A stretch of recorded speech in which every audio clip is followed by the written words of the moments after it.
Blizzard, sometimes your ineptitude astounds me. I mean, when it comes to professionals, you seem to be able to put your foot in it. Same thing with consumers. And this stuff we're talking about now, wow. I mean, it is absolutely a trash fire. So hey there. So today I want to return to that wonderful world of gaming to talk about something that's been going on for a few days, but just seems to get worse and worse and worse. This is hashtag Boycott Blizzard, where everybody seems to be getting in on the action. When I say everybody, too, maybe it should tell a company that there's a problem when I see Yahoo Finances getting involved, when I see Newsweek, when I see BuzzFeed getting in there, The Independent, CBS News, The Guardian, CNN, BBC, all across the board, you see these kind of headlines, but also you see them not lining up, say, politically. No, you see people all across the spectrum saying, yeah, you're screwing up. Now, Blizzard, they are known for issues out there. In fact, you can trace all of the problems that they have, oftentimes with stock price drops. I mean, if you look right here, you see how that's going. Yeah, they've been messing up. And you have a little bit of a rebound when you're looking at numbers from Wednesday to Thursday. But still, like the article we're going to look at shows, you're talking about a 4% dip because of all of the stuff, all of the insanity that's going on.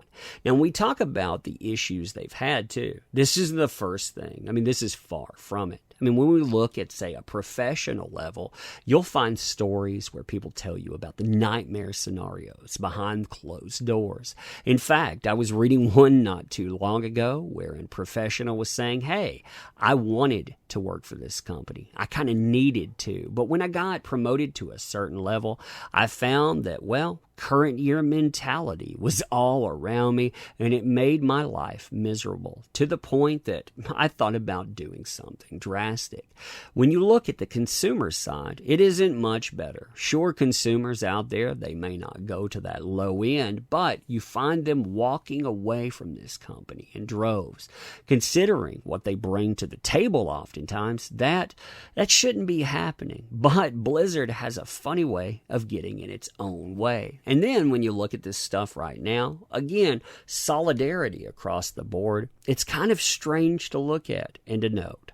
So like I said here, you're talking about a 4% drop or right at it during the week while all of this madness is going on. I mean, you can see the way that they've dropped in here, and that kind of hit. I mean, this is the kind of stuff like when we're talking about, again, over days, you can actually see how profound that is. You're talking about a company that had issues. They managed to get things back on track. And well, it's like they have to go out and stomp on their own toes. Now, all of this stuff transpired, of course, because someone decided that they were going to show solidarity with Hong Kong protesters. And God forbid you do that when you're a professional video gamer. I mean, when I think professional video gamers, I think suits and ties. I think about having to bite the proverbial tongue and not being able to go out and think what you want to think. Yeah, because that's a 9-to-5 job. I mean, seriously. Now, I get why they did this too. I absolutely do get that because of markets and because of fear of what might transpire. But at the same time, dealing with gamers, yeah, not so much. Not so much at all. Now, it's been interesting to see who's involved themselves there. Mark Kern, I actually like looking at a lot of stuff that Mark Kern says. And he notes here, this hurts, but until Blizzard reverses their decision, I'm giving up playing classic WoW, which I helped make and helped convince Blizzard to relaunch. There will be no Mark of Kern Guild after all. Let me explain why I am boycott Blizzard. I mean, you see that starting out. And I mean, that kind of stuff, that's insane to read over too. It's really unlike anything I've seen in games, which I've been competing or designing or commenting on for 20 years now. And this is by far the biggest incident I've seen, says Brian Kibler, a broadcaster for online video games. Now, Kibler was slated to host an online broadcast of the tournament finals for Hearthstone, the same game that the Hong Kong player that was banned was competing in at Blizzard's biggest annual video game convention next month. But he said he pulled out in protest of Blizzard's decision to ban the player from the Hearthstone Grandmaster card game for a year after the player shouted, "Liberate Hong Kong, revolution of our times," last week during a post-game interview with two Taiwanese online video game show hosts. Now, I think that that's an important distinction to make in all of this stuff, too. When this stuff was stated, it came during a post-game interview. You're not talking about anything that interrupted, again, this grandiose 9 to 5. Nope, we're talking about something that happened in the aftermath. But hey, now to add insult to injury, too, Blizzard also seized his earnings from the tournament, which amounted to $10,000. I mean, we're talking about $10,000 freaking dollars. And of course, they note here, well, as of November 2016, Chinese technology giant Tencent has had a 4.9% stake in Activision Blizzard. So, of course, when you think about why this stuff is transpiring, why they decided they were going to go out and make this decision, of course, they're talking about internal conflict, but also talking about that external hope that they can get into certain markets and stay there. So some players now appear to be withdrawing from Blizzard's platforms, or at least considering it. Some reported having trouble deleting their Blizzard accounts. Oh yeah, deleting their Blizzard accounts. Now, they're kind of having a few problems there. I'm going to cover the screenshots of that a bit, but that is absolutely insane too. Not being able to remove your stuff and then having Blizzard's customer support feed on Twitter saying, well, that's just a bug out there. Our engineers are working on that stuff because, that's too many attempts to cancel. Maybe that should say something to Blizzard, too. When there are too many people out there wanting to cancel at one time, that it's overloading your existing systems, or at least that's your excuse to go with. If that's not true, trying to damage control, which will make people even madder. But if that is true, well, again, you stepped in it, and you stepped in it big time.